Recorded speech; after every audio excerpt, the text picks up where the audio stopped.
जो अगर देश को बचाना है तो सीधा से कानून लाना पड़ेगा। Only tax payer can vote, only tax payer. उसके पैसे से ही सब कुछ होता है, टैक्स के पैसे से सारा देश चलता है। अनपढ़ आदमी के पैसे से कुछ नहीं होता।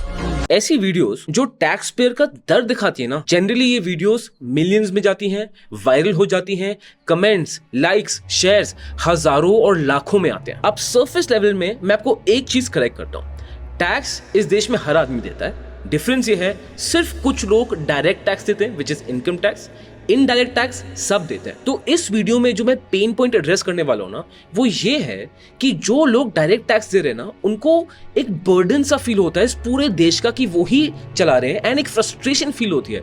और ये फ्रस्ट्रेशन और बर्डन मुझे खुद फील होता है when I pay income tax and when I see I am not getting any services. और ये फ्रस्ट्रेशन का सेंटिमेंट ना मैंने बहुत लोगों में देखा है। और अगर आपके दिल में भी ये फ्रस्ट्रेशन है तो ये video is going to be a game changer for you. लेकिन वीडियो शुरू करने के पहले मैं आपको डिस्क्लेमर खुद देना चाहता हूँ, ये वीडियो पॉलिटिकल नहीं है, ये वीडियो किसी पॉलिटिकल पार्टी के फेवर में भी नहीं है, ये वीडियो किसी पॉलिटिकल पार्टी के अगेंस्ट भी नहीं है, ये वीडियो में मैं किसी पॉलिटिशियन के बारे में बात भी नहीं करना चाहता। ये वीडियो एक प्योर इकोनॉमिक एनालिसिस है, आसान शब्दों में ये एनालिसिस है आपके पैसों की, ये एनालिसिस है इस देश के टैक्स की। और मैं आपको तीनों चीजें दिखाने वाला हूँ, the black, the white, the grey, जहां पे मैं टैक्स पेयर जो डायरेक्ट टैक्सेस दे रहा है उसकी फ्रस्ट्रेशन की बात करूंगा डेटा के साथ, जहां पे द इनडायरेक्ट टैक्स पेयर जो इनकम टैक्स नहीं देते उनकी फ्रस्ट्रेशन के बारे में बात करूंगा डेटा के साथ, एंड बीच में जो रियलिटी है ग्रे एरिया उसकी भी बात करेंगे। और फिर ना एक बहुत इंटरेस्टिंग थॉट एक्सपेरिमेंट मैंने इस वीडियो में किया है,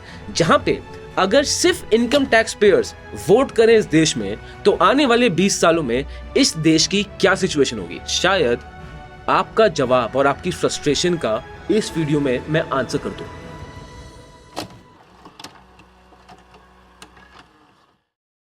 अब पहले फैक्ट्स को देखते हैं, बिकॉज जब भी ये डिबेट छिड़ती है सबसे ज्यादा लोग गलत कहां होते हैं, वो है फैक्ट्स पे। अब इंडिया की पॉपुलेशन 140 करोड़ की है। अब इनमें से कितने लोग टैक्स रिटर्न फाइल करते हैं? FY 2024-25 के डेटा के हिसाब से 9.19 करोड़ पीपल फाइल ITRs। सुनने में बड़ा नंबर लग रहा है, but percentage wise it is only 6.56% of the entire population. अब इसमें आपको एक शॉकिंग चीज बताता हूं, 9.19 करोड़ ITR फाइल हुई है, ये सच है, बट इनमें से 66.5% लोगों को टैक्स देने की जरूरत ही नहीं है, बिकॉज इनकम टैक्स रिटर्न वो तो फाइल हुई है, बट उनकी इनकम टैक्स थ्रेशोल्ड के नीचे आती है। तो रियलिटी में फ्रॉम 9.19 करोड़ जो ITR फाइल कर रहे हैं उसमें से सिर्फ 3.19 करोड़ ITR जो फाइल होती है सिर्फ वही टैक्स देते हैं, और 3.19 crore from the entire population of 140 crores is only 2.8% people. But थोड़ा और जूम इन करते हैं, 3.19 करोड़ में भी ना जो टॉप 1% टैक्स पेयर्स हैं वो देते हैं 50% of the total income tax collected. Top 10% देते हैं 87% of the total income tax collected. इसको थोड़ा डीपली समझिए, from the entire population of this country only a handful population is paying majority income tax in this country. अब एक बार corporate side भी देखते हैं। 10.7 लाख कंपनीज अपनी ITRs फाइल करती हैं, जिसमें से 57% कंपनीज की ITR में जीरो इनकम होती है, zero, and 48% companies zero tax भरते हैं, जीरो। और ये हमारे देश में एक बहुत कॉमन चीज है, जहां पे सालों साल small and medium businesses ITR में अपनी इनकम और प्रॉफिट कुछ दिखाते ही नहीं है। उठ गए नवाब, कंपनी लॉस में जा रही है और मालिक 1-1 बजे तक सो रहे हैं। कैसा लग रहा है 35 साल पुरानी कंपनी को लॉस में डाल के? कौन सा लॉस? कौन सा मतलब? और कितने लॉस किए तूने? लॉस हुआ नहीं है जानू, लॉस बस दिखाया है। दिखाया है? अब ये दिन आ गए कि हम खुद ही खुद को गरीब दिखाएंगे। 3 साल जो टैक्स बचाया स्क्रूटिनी निकली है, इस साल लॉस नहीं दिखाएंगे तो पेनल्टी कितनी भरनी पड़ेगी पता है? तूने इतना टर्नओवर नहीं किया जितनी पेनल्टियां भरी है। मैंने तेरे बाप के साथ खड़े होकर धंधा बनाया, मुझे मत सिखाना। और कंपनीज की ITR फाइलिंग में भी आप देखोगे there is heavy concentration. Top 1% companies इस देश का 85% तक का कॉर्पोरेट टैक्स वो देती हैं, और इसको भी जूम इन करोगे तो इसके भी 0.1% कंपनीज देश का 53% तक कॉर्पोरेट टैक्स देती हैं। और एक और इंटरेस्टिंग शिफ्ट आपको बताता हूं टैक्स कलेक्शन में, जो पहली बार इंडिया में रिसेंटली नोटिस किया गया कि इंडिविजुअल टैक्स ज्यादा गवर्नमेंट कलेक्ट करती है कंपेयर टू कॉर्पोरेट टैक्स। हर 1 रुपए जो गवर्नमेंट के पास आता है उसमें से 22 पैसे इंडिविजुअल टैक्स पेयर से आ रहा है, एंड 17 पैसे कॉर्पोरेट टैक्स से आ रहा है। इसका मतलब क्या है? आप as a salaried professional, a small medium business owner, freelancer, आप ज्यादा टैक्स देते हो compare to corporates of this country. ये फ्रस्ट्रेशन का पहला सोर्स है। इतने कम लोगों पे इतना ज्यादा बर्डन। अब समझिए कि जो इनकम टैक्स पेयर का फ्रस्ट्रेशन है वो बहुत लेजिटिमेट है, क्योंकि आपने कितना टैक्स दिया ये सवाल है ही नहीं। सवाल ये है कि जो आपने टैक्स दिया आपको इन रिटर्न मिल क्या रहा है। हिंदुस्तान जैसी जगह में आप 40% टैक्स ले रहे हो, 30 से 40%, राइट। कैपिटल गेन पे 28% देते हो आप, लॉन्ग टर्म कैपिटल गेन पे, ठीक है। आपका बच्चा ना सरकारी स्कूल जाता है, आप मरने को आओगे, आप सरकारी अस्पताल नहीं जाओगे, और आपके सरकार से कोई फैसिलिटी नहीं मिल रही है जिसके लिए आप पैसा नहीं दे रहे हो सकता है आपके घर के बाहर की लैम्प पोस्ट है, उस पर लाइट जल रही है ना, उसका बिल नहीं दे रहे हो आप डायरेक्टली। बाकी आप हाईवे भी पकड़ रहे हो तो आप टोल कट रहा है, वो ठीक है, ऑटोमेटिकली कट रहा है तो इतना पेन नहीं हो रहा। जब जेब से पैसे निकलते थे तब पता लगता था। अभी कुछ टोल करते हैं ना जो 320 रुपए के, जब 320 रुपए देने जाओ ना तब बंदा हिसाब लगाता है, यार 300 किलोमीटर भी नहीं है तो मतलब 1 रुपए पर किलोमीटर तो मेरा ऐसा ऐड हो गया। एजुकेशन की बात करते हैं। गवर्नमेंट स्कूल्स में सिर्फ 28% क्लास 2 और क्लास 3 के बच्चे एक्चुअली किताब से कुछ पढ़ सकते हैं। 60% गवर्नमेंट स्कूल्स में कोई बेसिक फैसिलिटी ही नहीं है, ना बेंचेस की, ना खाने की, ना पानी की, ना बिजली की। सिर्फ 29% गवर्नमेंट स्कूल्स में कंप्यूटर्स का एक्सेस है, और उसमें से भी सिर्फ 11% गवर्नमेंट स्कूल्स में इंटरनेट का एक्सेस है। एंड गवर्नमेंट स्कूल्स में सिर्फ 37% टीचर्स हैं जो एक्चुअली क्वालिफाइड हैं टू टीच। ये सिर्फ नंबर्स ही आपको बता रहा हूँ, रियलिटी में सिचुएशन कितनी खराब है वो आप सब जानते हो। तो क्या एक इनकम टैक्स पेयर अपने बच्चे गवर्नमेंट स्कूल में भेजेगा?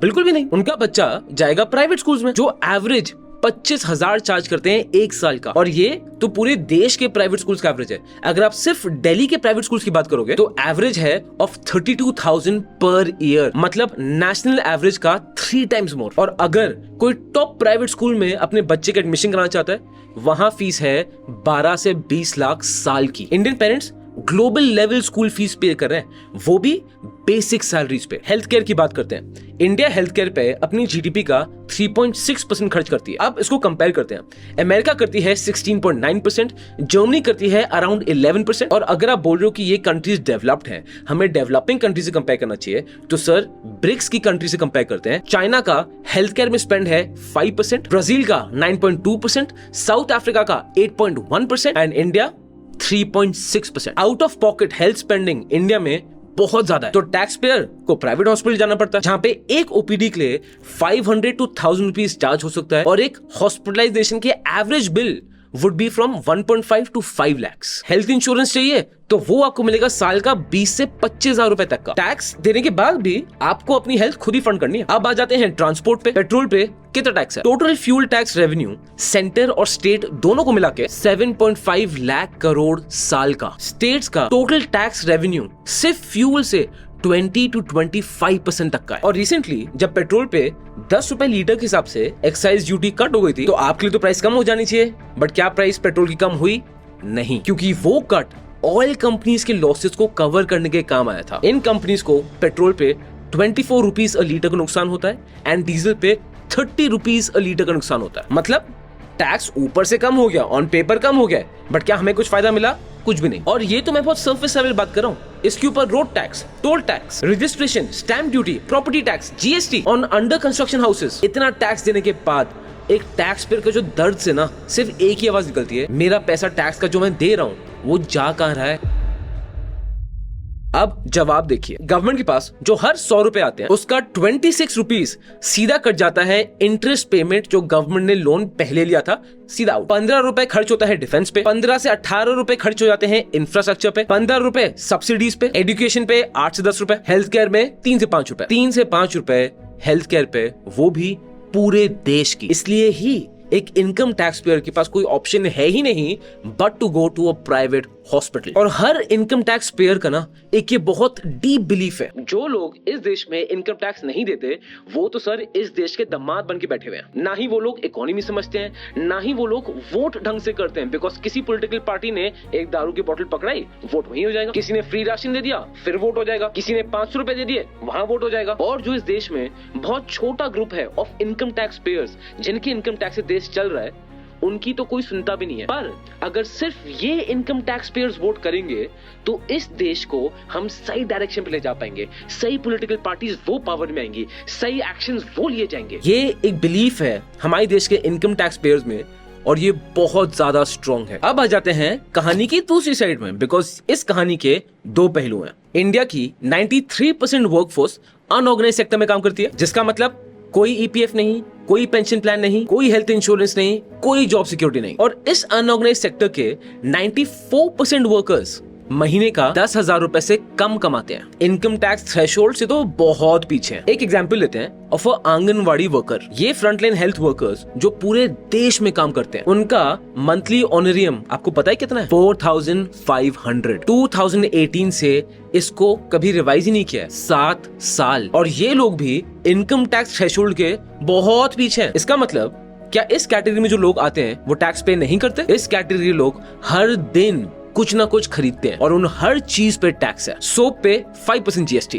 टूथपेस्ट पे 5% जीएसटी, फोन रिचार्ज पे 18% जीएसटी, बिस्किट पैकेट 5% जीएसटी, कपड़े 5% जीएसटी। इस कैटेगरी के लोग भी जब पेट्रोल खरीदते हैं 100 रुपए का, 40 रुपए गवर्नमेंट का टैक्स होता है। इस कैटेगरी में लोग हर परचेज पे टैक्स देते हैं। बस उनको कोई सैलरी स्लिप नहीं मिलती जिन पे उनका विजिबल टीडीएस कटे। और अब एक बार इस कैटेगरी में जो लोग आते हैं ना, इनका फ्रस्ट्रेशन समझिए। सरकार इतने सारे पैसे हाईवेज में बना रही है, ये हाईवेज हम थोड़ी यूज करते हैं, हम तो बस से ट्रैवल करते हैं। पूरा फायदा तो सिर्फ गाड़ी वालों को मिल रहा है। हमारी गवर्नमेंट स्कूल की बिल्डिंग वो टूट रही है, टीचर आते नहीं है, हॉस्पिटल में डॉक्टर है नहीं, जीडीपी तो बढ़ रही है देश की, बट हमारे गाँव में जो नाला है वो अभी तक खुला हुआ है। सब कहते हैं कि डेवलपमेंट हो रहा है, स्मार्ट सिटीज बन रही है, India is the fastest growing economy in the world, metro चल रही है। बट जो लोग इस कैटेगरी में आते हैं उनको इस ग्रोथ का ज्यादा फायदा देखने को कुछ भी नहीं मिला है। ना ही ऑनलाइन पेमेंट्स का, ना ही डिजिटल इंफ्रास्ट्रक्चर का, कोई भी मेन स्ट्रीम बेनिफिट नहीं। इस कैटेगरी में जो लोग आते हैं ना, वो कोई फ्री लोडर्स नहीं है। 12 से 14 घंटों की इनकी काम की शिफ्ट होती है और मिलता क्या है?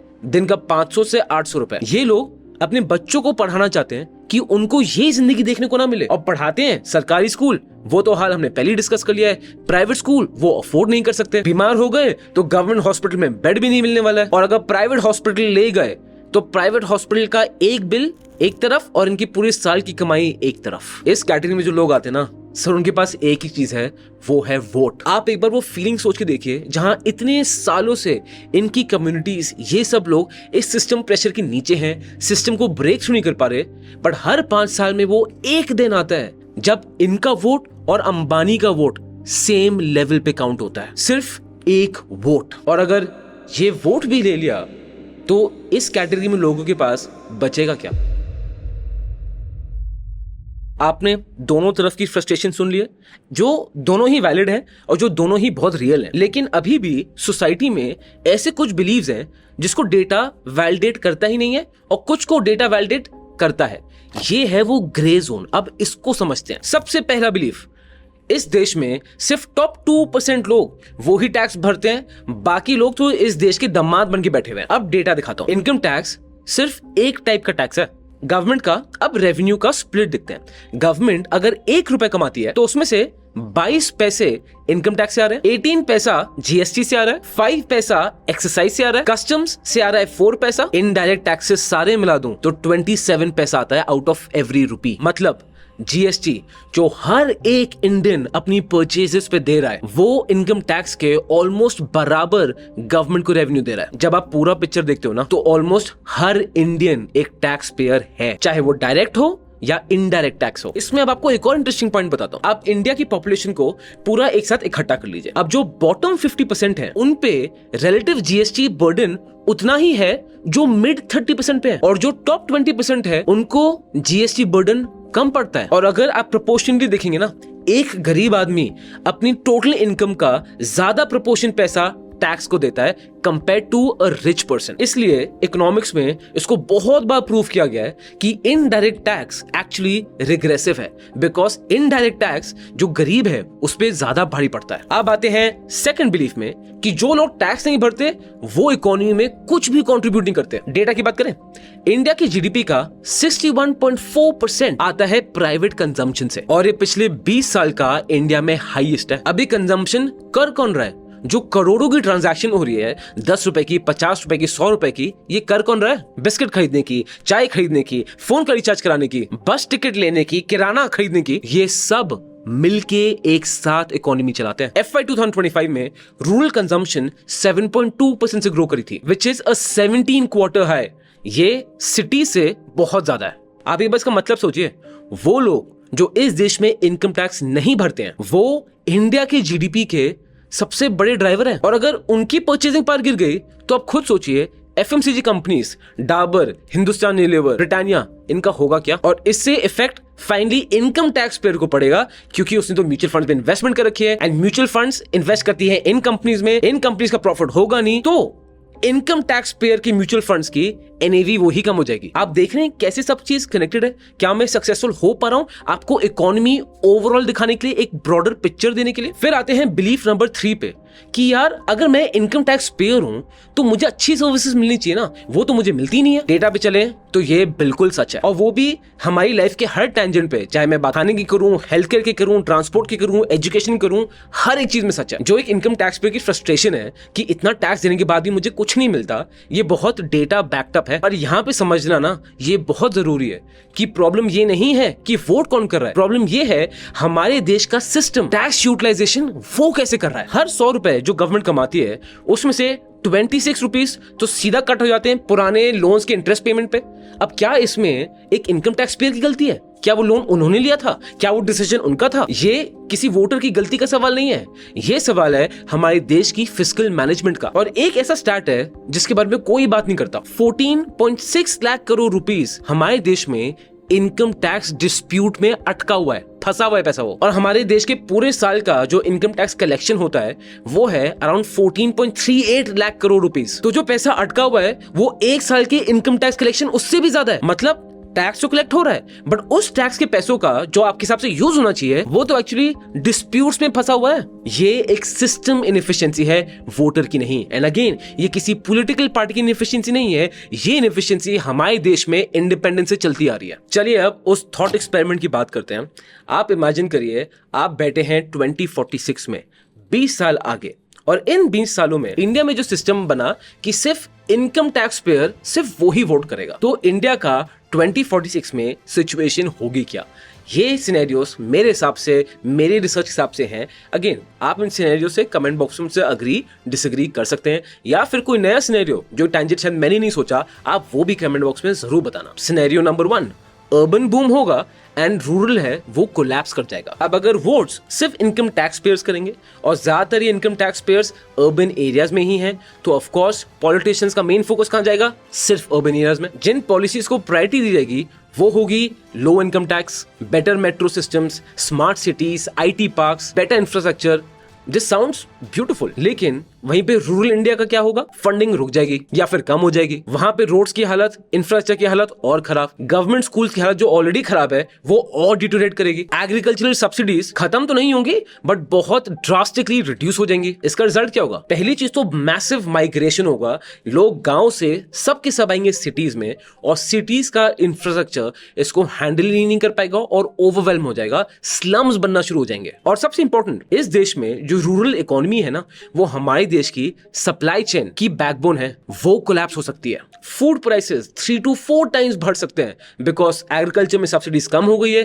क्या पता खेती प्रॉफिटेबली ना बचे। जो इनकम टैक्स पेयर ये सोचता है कि रूरल इंडिया से उसको मतलब ही नहीं है, उन सबको रियलाइज हो जाएगा कि खाना आता इनको रूरल इंडिया से ही है, और अगर रूरल इंडिया से एग्रीकल्चर और वीक हो गया, हम किस में डिपेंड हो जाएंगे? दूसरी कंट्रीज में फॉर इंपोर्टिंग फूड, जिससे एक एवरेज इनकम टैक्स पेयर का सिर्फ खाने का बिल, राशन का बिल 3 to 4 टाइम्स हो जाएगा। Second scenario, domestic demand will completely collapse. India की जीडीपी का 61.4% आता है प्राइवेट कंजम्पशन से, और जो हमने पहले डिस्कस किया था, ज्यादातर इसमें वो लोग कंट्रीब्यूट कर रहे हैं जो इनकम टैक्स नहीं देते। जो करोड़ की ट्रांजैक्शंस होती हैं, 10 रुपीज, 50 रुपीज, 100 रुपीज, सब बंद नहीं तो बहुत ज्यादा कम। क्योंकि इन 20 सालों में जब सिर्फ इनकम टैक्स पेयर ने वोट किया है, पॉलिटिशियंस का फोकस सिर्फ इनकम टैक्स पेयर पे है, तो ऑफ कोर्स जो रूरल इकोनॉमी है हमारे देश की, उन सबकी परचेजिंग पावर नीचे गिरेगी, क्योंकि उनके लिए कोई नई पॉलिसी या बेटर पॉलिसी या फोकस पॉलिसी शायद आएगी नहीं। FMCG कंपनीज की सेल्स गिर जाएगी, ITC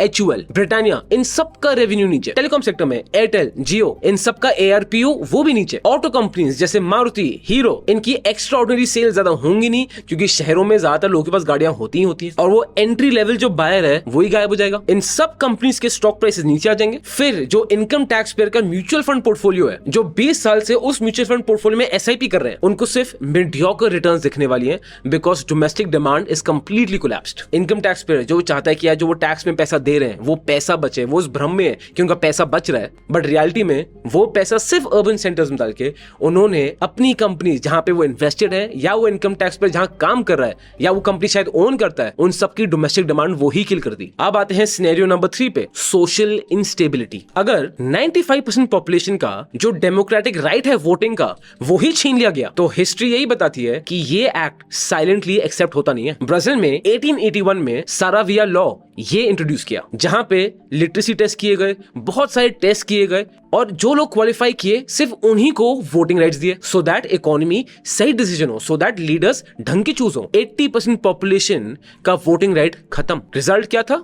जो एलिट्स है उन्होंने पूरा कंट्रोल पकड़ लिया, इनइक्वालिटी बहुत ज्यादा बढ़ गई, अमीर बहुत अमीर, गरीब बहुत ज्यादा गरीब, और पूरे देश की ग्रोथ रुक गई। यूके में पहले सिर्फ प्रॉपर्टी ओनर्स वो ही वोट कर सकते थे, लेकिन जब यूके में वोटिंग राइट्स को एक्सपैंड किया, जो टैक्स रेवेन्यू था वो जीडीपी के परसेंटेज में सर डबल हो गया, 8.12% से सीधा बढ़ के 18.8%, जिसकी वजह से एजुकेशन पे स्पेंडिंग बढ़ी, जो वर्कफोर्स थी वो ज्यादा प्रोडक्टिव बनी, एंड पूरी यूके इकोनॉमी वो एक साथ ग्रो करी। मैं इसमें आपको अमेरिका का भी एग्जांपल देता हूं। अमेरिका में 1965 के वोटिंग राइट्स एक्ट के बाद हेल्थ और एजुकेशन पे दोनों में स्पेंडिंग बढ़ी। जो ब्लैक्स और व्हाइट्स अमेरिकन इकोनॉमी में थे उनके बीच का वेज गैप वो कम हुआ, और अमेरिका आज अमेरिका बन पाया सिर्फ वोटिंग राइट्स एक्सपैंड करने से। और सर इसके लिए हिस्ट्री टेस्टामेंट है, जिन जिन कंट्रीज ने अपने वोटिंग राइट्स को रिस्ट्रिक्ट करने की कोशिश की थी पास्ट में, उन सब को वही वोटिंग राइट्स एक्सपैंड करने पड़े, क्योंकि एक देश में, एक इकोनॉमी में अगर आप एक कंसिडरेबल पॉपुलेशन को एक्सक्लूड कर दोगे ना, तो इससे सिर्फ इंस्टेबिलिटी आती है, और इंस्टेबिलिटी की वजह से बाहर देशों से इन्वेस्टमेंट, FDIs, इकोनॉमिक ग्रोथ, ये सब की सब मारी जाती है। Scenario number 4, the talent pipeline वो ही ब्रेक कर जाएगा। इंडिया की जो बहुत अंडररेटेड स्ट्रेंथ है कि हमारे देश में टैलेंट कहीं से भी आ सकता है। अलक पांडे प्रयागराज से उन्होंने फिजिक्स वाला बनाया, धीरूभाई अंबानी ने एक पेट्रोल पंप से रिलायंस का एम्पायर खड़ा कर दिया, कल्पना चावला करनाल से सर वो स्पेस में गई, सुंदर पिचाई मदुरई से वो आज गूगल के CEO हैं। आप खुद सोचिए, आने वाले 20 सालों में अगर सिर्फ इनकम टैक्स पेयर उनकी एजुकेशन पे फोकस किया जाता, तो जो नॉन इनकम टैक्स पेयर्स की फैमिलीज हैं उनका टैलेंट सर पूरा वेस्ट हो जाता। 20 साल बाद हमारे देश में एक छोटी सी एजुकेटेड और प्रिविलेज क्लास बन जाती, रिजल्टिंग कि देश का इनोवेशन वो गिरेगा, एंटरप्रेन्योरशिप सिर्फ एक क्लास तक ही सीमित रहेगी, और इनकम टैक्स पेयर्स के बच्चे वही इकोनॉमी इनहेरिट करेंगे जिसका ज्यादा फ्यूचर ही नहीं है, बिकॉज टैलेंट पूल वो खुद विद टाइम रिड्यूस और होता रहेगा। सर देश तब बढ़ता है जब हर एक देशवासी सब ऊपर बढ़े, और जब सिर्फ पूरे देश का सिर्फ एक छोटा सेक्शन बढ़ता है और बाकी सब पीछे रह जाते हैं ना, इसको मैं ग्रोथ नहीं एक टिकिंग टाइम बॉम्ब बोलता हूं। तो क्या जो अभी करंट सिस्टम है क्या वो परफेक्ट है? बिल्कुल भी नहीं। एक इनकम टैक्स पेयर का फ्रस्ट्रेशन और साथ ही साथ एक टैक्स पेयर का फ्रस्ट्रेशन बिल्कुल वैलिड है, सब सच है और ये सब डेटा बैकअप है। लेकिन इस प्रॉब्लम का आंसर ये नहीं है कि वोटिंग को रिस्ट्रिक्ट कर दिया जाए। आंसर इस प्रॉब्लम का ये है कि जो टैक्स कलेक्ट होता है उस टैक्स कलेक्शन की यूटिलाइजेशन उसको फिक्स किया जाए। प्रॉब्लम ये है कि वो हमारा टैक्स का पैसा क्या इफेक्टिवली यूज हो रहा है। मैं आपसे एक सवाल पूछना चाहता हूं और आप इसका प्लीज बुरा मत मानना। हमारे देश में हर इनकम टैक्स पेयर क्या आपके हिसाब से वो सब इकोनॉमी समझते हैं? कितने इनकम टैक्स पेयर्स को पता है कि जीएसटी काम कैसे करता है? कितने इनकम टैक्स पेयर्स को पता है कि बजट में उनका टैक्स का पैसा कहां जाता है और कैसे यूटिलाइज होता है? कितने इनकम टैक्स पेयर्स ने अपनी हेल्थ इंश्योरेंस पॉलिसी भी पढ़ी है? कितने इनकम टैक्स पेयर्स जानते हैं वो 14.6 लाख करोड़ जो हमारा पैसा डिस्प्यूट में फंसा है उसके बारे में? फाइनेंशियल लिटरेसी सर ये प्रॉब्लम सिर्फ नॉन टैक्स पेयर्स का नहीं है, ये प्रॉब्लम पूरे देश का है जिसमें टैक्स पेयर्स भी आते हैं। और इस देश में रिच हो या पुअर ज्यादातर लोगों को फाइनेंशियल लिटरेसी का कक नहीं पता, and that's the sad reality. तो असली सोल्यूशन फाइनेंशियल लिटरेसी बढ़ाना है। जब हर इंडियन समझेगा कि इकोनॉमी चलती कैसी है, टैक्स जाता कहाँ है, गवर्नमेंट की जो नई पॉलिसीज आ रही हैं वो उनको कैसे इफेक्ट करती हैं, इकोनॉमी को कैसे इफेक्ट करती हैं, देन एंड ओनली देन हम सब अपने उस वोटिंग राइट को, जिसके लिए हमारे एंसेस्टर्स ने लड़ा, जो सबसे बड़ा गिफ्ट है जो इस देश ने हमें दिया है, उस वोट को हम जस्टिफाई कर पाएंगे। और अगर आप ये फाइनेंशियल लिटरेसी की शुरुआत करना चाहते हो तो सबसे ज्यादा जरूरी है अपनी घर की इंश्योरेंस पॉलिसीज उसको समझिए,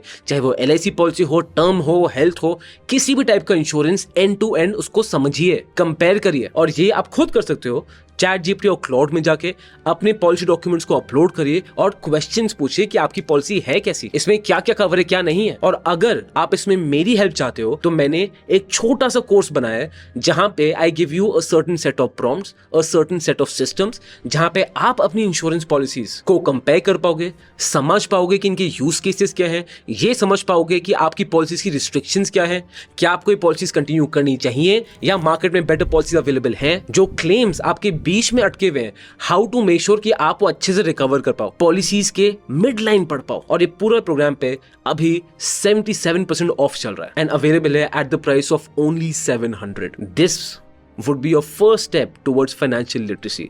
अगर आप उस प्रोग्राम में इंटरेस्टेड होंगे, मैं लिंक पिन कमेंट में छोड़ दूंगा। अब मेरा एक ही सवाल है, क्या मैं आपका आंसर इसमें बदल पाया हूं? अगर देश को बचाना है तो सीधा से कानून लाना पड़ेगा, only tax payer can vote, only tax payer. उसके पैसे से ही सब कुछ होता है, टैक्स के पैसे से सारा देश चलता है, अनपढ़ आदमी के पैसे से कुछ नहीं होता।